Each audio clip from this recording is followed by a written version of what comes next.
Hello, folks. Officer Tony here.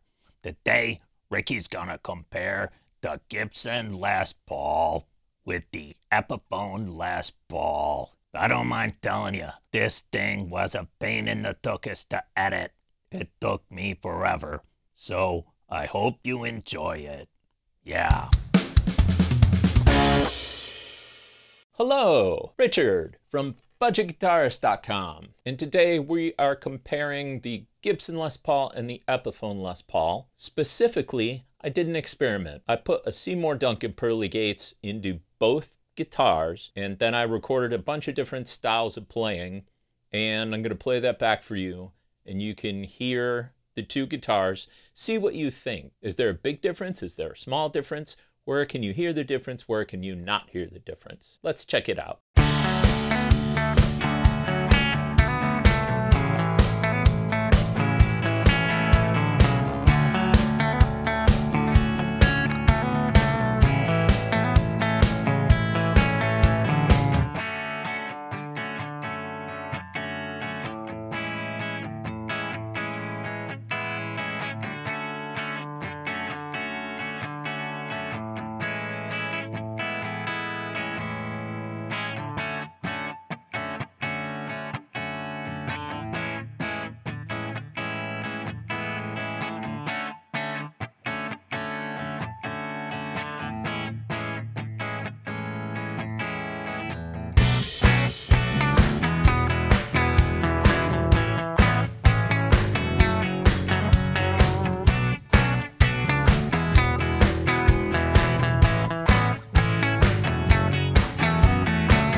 Okay, first things first. In the video, you'll notice this guitar actually didn't have these pickups in it.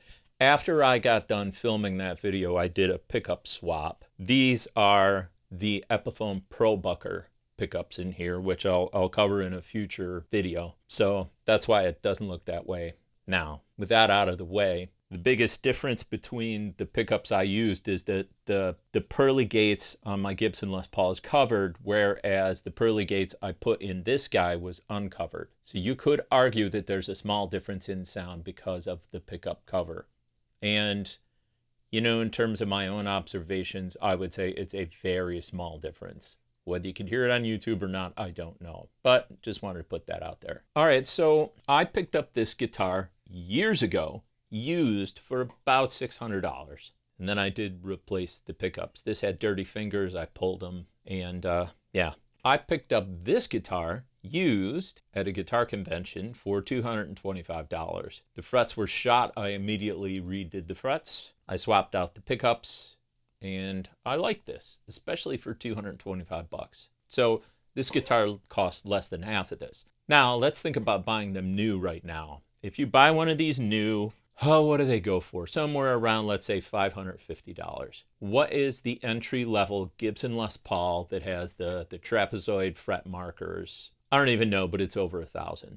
So price ratio is still the same. The Gibson costs double the Epiphone or more. This is a Gibson 2013 Les Paul 70s tribute. So this is a bare bones Les Paul. I've covered this in other videos, but what makes this Les Paul inexpensive is it doesn't have a nice burst finish like this guy does, right? It doesn't have binding all the way around like this guy does. It doesn't have binding on the neck like this guy does. So pretty wood and plastic around the edges is why this is an inexpensive Les Paul. It's the same wood as a regular Gibson Les Paul. It is a Les Paul. It's just kind of like the stripped down version. If you get a Les Paul Studio, it's kind of similar to this tribute. So having seen the video and heard the two tracks, I'm going to give you my observations. When it came to the metal sounds, when it came to the crunch sounds, I'm going to be honest, I can't really tell much of a difference. On studio monitors, can I hear a difference? Maybe. If I was blindfolded, I'm not sure I could tell. I mean, one time when I went between the two crunch tracks, I couldn't hear any difference at all.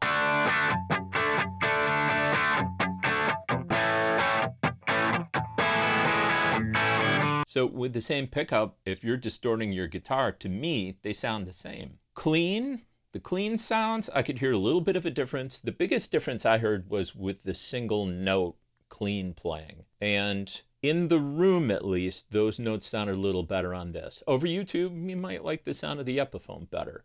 They are definitely similar sounding when it comes to clean. So this guitar looks better. It sounds, if you put the right pickups in it, pretty much the same as a Gibson Les Paul, and it costs half the price. Okay, let's assume for a minute that you want a Les Paul that looks like this. Well, now you're not comparing half the price. Now you're comparing about 4 times the price. If you want to get a Gibson Les Paul that looks like this, you're going to be spending $2,000, maybe $2,500 instead of like $550, $600, $650, that range.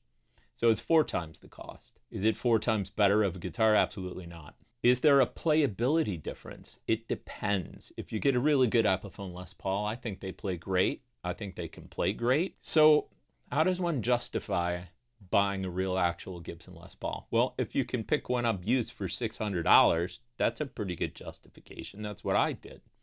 Would I spend $2,500 on a Les Paul? No, I wouldn't. Unless somebody gave me $2,500 and said, spend this on a Les Paul. Are there differences in construction methods? Yes, there are. You have to understand that to get a Gibson Les Paul that looks like this, there's tons and tons and tons of handwork, like it's handcrafted. The way they put the binding on and how they do the top and, you know, how they spray the lacquer. It's very expensive to make a Gibson Les Paul that looks like this.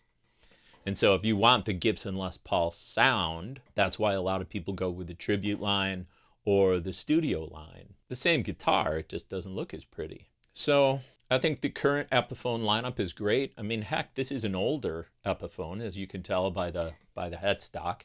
And I think it's great. It's a great guitar. To me personally, between these two guitars, which one plays better? The Gibson plays better. That's just my opinion. But you've got 2 different options. So anyway, that's my comparison. I hope you enjoyed this video. If you did, please consider subscribing, leaving a comment, thumbs up, ring the bell, blah, blah, blah. And we're going to continue our Pickup Odyssey next week. talk about some other pickups. And in the meantime, here's what I can tell you. I can tell you I'm going to lean this guitar against me so I have my hand free, and I will see you next Friday at 5.